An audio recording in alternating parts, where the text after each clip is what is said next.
Celle d'un Vladimir Poutine intarissable qui participe à son grand show annuel retransmis en direct à la télévision. Rendez-vous avec les Russes, jeu de questions-réponses, grâce à Romain et à Jérôme, de découvrir les coulisses. Le côté pile, vous allez voir, ce sont des images absolument incroyables et exclusives. Dans cet endroit qui s'appelle Gostiny Dvor, c'est une espèce de cour couverte par une verrière, vous voyez. Alors avant d'arriver ici, on a dû se soumettre à différents contrôles de sécurité avec détecteurs de métaux, les appareils qui scannent un petit peu aussi nos sacs à dos, notre matériel.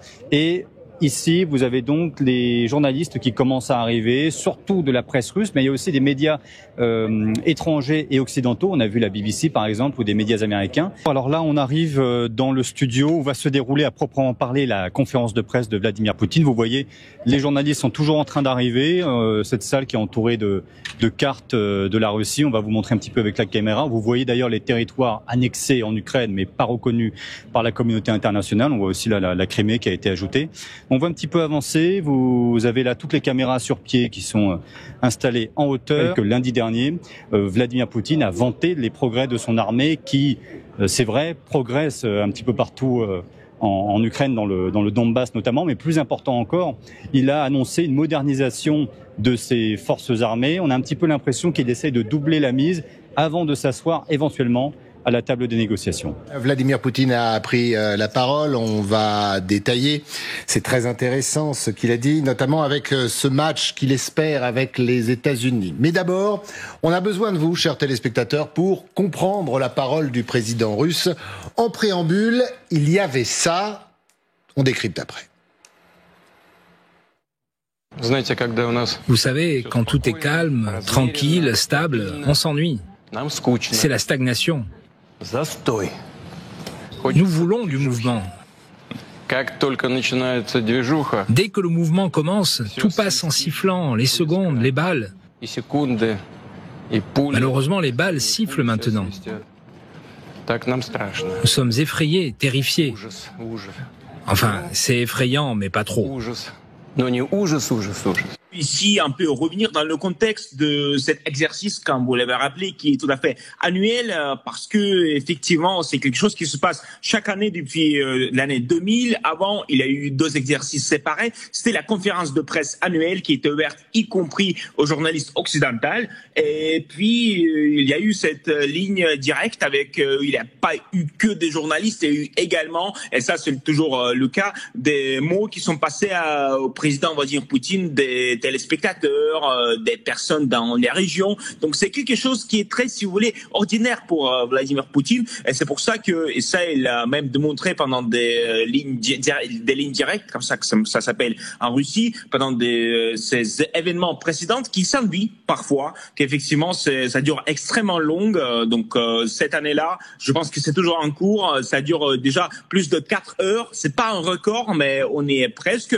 Donc effectivement, c'est un peu pour montrer que nous, on est toujours là, on peut être prêt au changement, mais pas trop. Mais dans tous les cas, c'est pas un événement qui est décisif pour l'avenir de Vladimir Poutine. Et lui, dans l'âge qu'il a, il peut parfois s'ennuyer un tout petit peu. C'est la grande tradition impériale de la Russie, qui a besoin de bouger, qui a besoin de la crise, qui a besoin de la violence pour justifier l'emprise, la puissance et la violence même du pouvoir central. Donc en fait, c'est dans le conflit et qu'on avance. C'est un empire à l'intérieur et à l'extérieur, on le sait bien. Et donc, un empire ne vit que par une tension à son sommet. Cette tension se justifie par un certain nombre de crises. C'est pour ça qu'on a dit, à mon avis, à juste titre, que la Russie a besoin de la guerre. Et c'est Tolstoï.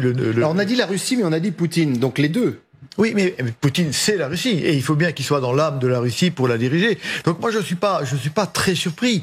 Hein. On sait bien que depuis qu'il est aux affaires, il a lui-même fomenté un certain nombre d'attentats. Il a réglé l'affaire de la Tchétchénie, s'est lancé dans la Crimée, dans le Donbass. La Russie a besoin d'un pouvoir fort. Le pouvoir fort se justifie par la crise, se justifie par la guerre. Et c'est Tolstoï, le sénateur, je crois, enfin l'homme de la Douma, le petit neveu, je crois, du grand écrivain, qui disait la guerre est dans l'ADN de la Russie. Et je crois que c'est vrai. Et en plus, là, ce sont vraiment les tout premiers mots de Vladimir Poutine. C'est-à-dire qu'il commence... Le préambule. Voilà, c'est son préambule. C'est-à-dire, il répond à la première question et d'abord, eh ben, il se montre quand même extrêmement confiant. Ce qui se dégage de ces 4 heures... Il y a un ton badin, même le porté, je trouve. C'est ça, il paraît extrêmement détendu, extrêmement confiant dans l'avenir. Il explique que oui, l'inflation est un problème, mais que la Russie serait la 4e économie au monde derrière les États-Unis, la Chine et l'Inde.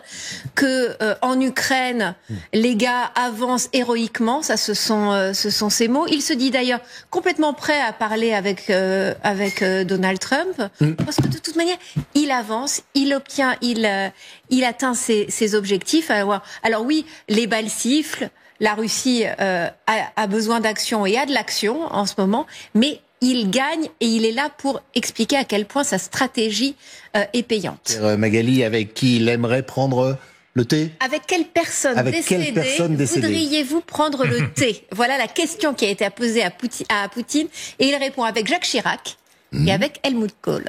C'est intéressant. Ce qui marque un peu l'âge de Poutine, parce qu'il a connu, évidemment, c'est Chirac, j'en suis sûr, Helmut Kohl aussi, je pense. Et je pense qu'il regrette d'ailleurs, effectivement, cette époque et ces époques et le monde de cette époque.